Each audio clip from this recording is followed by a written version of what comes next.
Hello tacticians! Tacticus is now celebrating its 4th birthday, so I figured I'd do something a little different and talk about my perspective on the state of the game, which may even explain some of the why I make the videos the way I do, and naturally it will come in the time-tested format of Rant. Some of this will be scripted, some of it will be not, so bear with me. I and impromptu words doesn't go together very good. And I'm gonna start, as every good story should, with a digression to address a repeated question: whether I am going to become an official Snowprint content creator. In November 2023, Ratatosk reached out and invited me to the program, and after giving it some thought and comparing our notes, we sorta mutually agreed that it wouldn't be a good fit. I didn't want information in advance and spoilers because I didn't want to be in a position where I could be pointed at for leaking those to my guild, and because I genuinely want to enjoy the game from the player's perspective. Also, I am actually not a very sociable person, as you may have noticed from my usual lack of presence in the official Discord because small talk is hell, so having to interact with the devs on the regular isn't very appealing to me. Finally, I want the freedom to call Snowprint out when they need to be called Snowpricks, which I'm assuming is something a community manager might have found an issue with in one of their official mouthpieces. Since then, my answer to the CC program invitation evolved from a polite no thanks to a polite fuck no, because of Snowprick's increasingly aggressive monetization scheme, preying on fear of missing out by releasing heroes via epic battle passes. At least none of those technically pay-to-win heroes are very useful in the game. The new raid bosses often being outright frustrating to play against, most notably Magnus and now the Lion. And, of course, the mythic rarity, which brought a whole new tier of materials that is heavily limited in availability to free-to-play tacticians. Let's have a quick and well-premeditated look at the game's monetization. Let's start by having a look at the War Amongst the Stars event. This is the first week, and I think with the missions that I have left remaining, I will be able to reach roughly this reward, so including the free daily currency in the shop and possibly some rewards from the home screen events, I will get roughly 500 currency, which will let me buy 10 batches of 25 shards. In this week, I'm assuming the missions are gonna reset for week 2. So that's, like I said, 10 batches of 25 shards, or 2 batches of 5 mythic orbs, or 2 batches of 10 legendary orbs, which isn't really much. Now, if I wanted more, I could go to the offers and hey look, I can get basically 50% extra currency for the 500 Czech crowns deal, which is about $25, or the smaller deals, or even the premium deal, which would let me get more rewards from completing the missions. And to drive the point home further, the paid missions directly award the event currency, which is really great. So basically what this means is that if you give Snowprint money, you can just buy several times as many shards and materials as a free-to-play player can, which is sure a fast way to progress in the game, but A, it's expensive, and B, it's kinda pathetic to be a wallet warrior. So that's the monetization of the anniversary event. Let's have a look at how the normal in-game shop looks like. Okay, that was a bit of a long loading. So yeah, the requisitions is usual. It's not worth buying requisitions with Blackstone. The boosted or not boosted, the blessed requisitions are even more expensive and have been added because the gacha games such as Genshin Impact have well, banners pulling specific characters, which is popular because it's a way to get these more likely if you throw enough cash at the game. And here you don't get one or two guaranteed characters, you get a lineup from which you will maybe get one or two batches of shards per 10 pool specifically. Great! A free-to-player will get a few blessed requisitions from the home screen events if they play them religiously. Otherwise, you're not really getting many. Okay, so let's see what else is available. There is the anniversary event deals because, of course, they need to be visible in as many places as possible.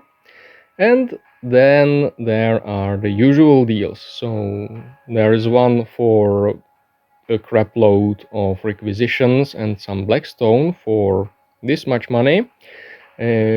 If you can be arsed to do the maths, the conversion ratio to dollars is roughly 20 crowns to $1. So this is what, $10-18, something like that. Then there is the ultimate and even more ultimate battle pass, so that would let you unlock the new character by just basically paying for it, because of course the free-to-players get something like 50 shards per battle pass. Now don't quote me on that, I used to know how many exactly you get for free. I no longer care. Luckily, usually with the creator's codes, it is possible to eventually unlock the character reasonably fast. Now, your usual trash deals, booster pack for some extra energy, a blessed requisition because otherwise you're not getting them, then more of the event deals, right, more blessed requisitions, and mythic salvage because that's otherwise really rare to get, more salvage and onslaught tickets because that's good modes to get more resources, and some random upgrades because everybody needs those, especially for this price. Yeah. Are those even guaranteed to be the mythic ones? No, they are not. So this is a complete and total scam. Lovely. Then you get the daily deals. I may as well collect my free crate. There, good stuff. Especially the raid tickets. Then the gold bot upgrades, cool. Then we move on to the crates that can be bought for Blackstone, and these deals are outright a scam. The value of these is just so pathetic that it's absolutely not worth buying them. Then of course the Blackstone deals. As you can see, I haven't bought any because all the doubles are still available. Yeah, I am a 100% free to play player in Tacticus, with the philosophical exception of the friends code rewards for first purchase by somebody who registered your code. I did get some of those, So, oh, I have no influence over the players who chose to activate my friend's code and then bought something, so I am not counting these. Those are outside my area of influence. And yeah, there's a bunch of coins deals that I don't know, 500,000 gold for 2000 blackstone, great value. That's just no. So yeah, that's what the monetization in the in-game shop looks like. There's always a bunch of deals that you can use to quote-unquote catch up with the top players. And if you are a starting player in Tacticus, if you don't buy those, you will not catch up ever. I mean, I have been playing for 4 years now, basically. I have been playing since the start pretty religiously, and I have nowhere near a fully unlocked and mythic roster. So yeah, this is more Caoryn lore. I'm gonna scroll through all of my characters. I do prefer this more organized view. If it causes you some sort of anguish, then good. Almost at the end now, the Votans, and now the new unsorted or assorted Adeptuses Astartes. Good. That's not even covering all of the monetization, because there is still the Tacticus store. Oh, look, I just went to the main screen and another offer popped up. Buy more requisitions. Sure, I will, definitely. So yeah, there is also the Tacticians Club store, which is another web store, which actually is what Tacticus has become. It's a web store that now has a game on the side. How lovely. I understand that Snowpricks need to keep the servers running, to pay their tithes to their corporate owners and to Games Workshop for licensing, and also still make enough profit to pay themselves a living wage from what is a niche game in a still niche franchise. But monetizing progression in a game is a scummy move, and I will die on that hill. My next area of contempt for Snowpricks is how the guild rates developed. Over the years we have seen roughly 5 game-breaking, at the time, heroes who increased the damage output in raids by so much that they defined the so-called meta of their eras. Eldryon and multi-hit teams, then Ragnar and still multi-hit teams, then the Neurothrope with Ahriman and the Thousand Suns Summon Swarms.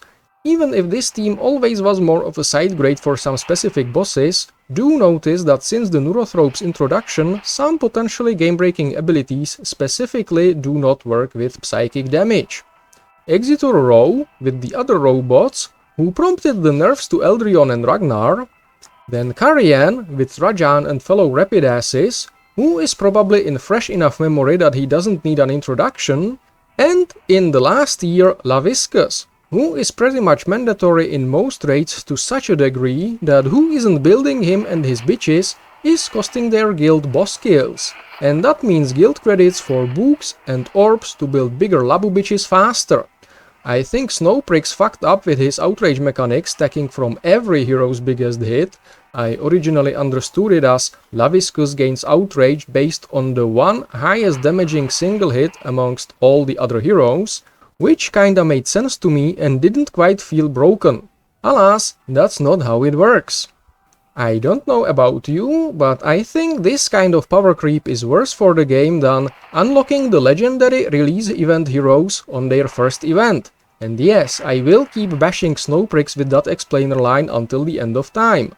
If nothing else, it makes the game less interesting by making all the other teams uncompetitive in raids, regardless of how interesting their gameplay mechanics are and how well we utilize them, which I think should be what Tacticus is about. On top of that, the meta team will always be used as the benchmark for new heroes, meaning only the most broken heroes will become viable in raids. And of course, increasing the overall boss difficulty through cheap stats inflation, most recently by adding the Mythic 3 difficulty and changing the boss rotation from Legendary 1 through Mythic 2 to Legendary 4 through Mythic 3 starting in the next season, makes the other heroes even less competitive, as because of the increased HP pools of the bosses, we just need that damage output to even go through them, continuing the cycle of power creep stupidity in an infinite game. About the guild credits rewards rebalancing, the roughly 2,000 to 3,000 guild credits more per season from tripling the reward from each boss fight and removing randomness from chests will help weaker guilds, which is definitely much needed, but it will not compensate the looping guilds for fewer boss kills per season the Mythic 3 difficulty will bring, which I personally am not happy about but can live with. Combined with the newly announced increase in Guild Wars rewards, the recent updates to Onslaught, and with the newly upcoming Crusade, let's be generous and call it a mode rather than a fancy home screen event, I see that as Snowprint trying to shift the game's focus from guild raids to other modes. And that is a good thing, as it will increase the diversity of plays, because to be fair to the Guild Wars, that is what they do. Force us to build multiple PvP teams to face various other hero compositions rather than repetitive hordes in wave modes. Except that the defensive teams are often repetitive, because everyone uses the same rapid assist team they have already built for raids, Gene Stealers because they are an absolute pain in the dick to fight, and about 5 other cookie cutter annoying to fight teams in hopes of defending on an unpleasant to fight on map. So yeah. As you can probably tell, I still am not a fan of the Guild Wars, and the tournament arena for that matter, but I will stop that thought right there to save time, because I don't think Tacticus is well designed for interesting PvP. Which, of course, is subjective, but if you disagree with me on this, you're wrong. My favorite modes are the initial clears of campaigns and campaign events, the time gating of which Snowpricks need to get taint punched for, that design is an anti-player countism of the worst kind. Incursions, same point as with campaign events, we are already limited by 7 incursion tickets per season, so why not let us spend it on any combination of incursions we want? And quests, and I do hope to see more of those in the future. But I am also expecting raising of the hero rarity cap to Adamantium 3 soon, which will mean I will have to push all the raid heroes there again, and further delay the development of my quest and campaign event heroes, not to mention any new additions to the game. Yay! Maybe the new expedition system will help with that, but I'm not really excited about another presence sync in the game if it were to require us to send the expeditions out every few hours for optimum efficiency. So to bring this rant to some sort of a conclusion, I still enjoy the parts of Tacticus I always liked, I still dislike the parts of Tacticus that I dislike, and I completely and utterly detest Snowprint. I also pity all new tacticians, especially fellow free-to-players, because collecting all the heroes and reaching all the endgames is just out of their reach forever. I will keep bringing the playthrough, quests, campaigns, incursions, etc. videos because that's what I consider the best content in the game after figuring out reliable solutions to raid bosses, but that niche is well covered by the Wallet Warrior Wankers from the best customer guilds who bought their way to maxing out the current meta heroes half a year ago, and I'll keep making the Mythic Journey videos because I do like finding the cheesy solutions to them.